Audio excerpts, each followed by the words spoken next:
وي د ګردې مسله د لپاره څه وظیفه.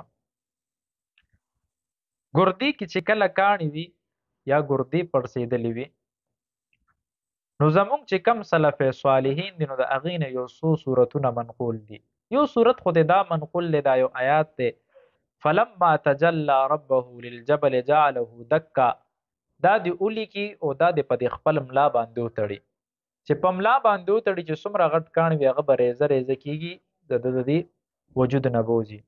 دویمه طریقه دا ده چې صورت انشراح الم نشرح لك صدرك ووضعنا عنك وزرك دا مکمل صورت، دا د روزانه په کاغذ یو پیر لیکي او په اوبو کې دی چې د دې اوبه دي څښي، او روزانه د داسې کوي چې 11 ځل درود شریف، بیا 11 پیره دا صورت، بیا 11 ځل درود شریف، دا دی وی په اوبو د چفکۍ د دې اوبه دي څښي. یو څلوېښت ورځې د دا عمل وکړي چې څه مسله د ګردو الله تبارک وتعالی به د ګردو دا مسله ختمه کړي.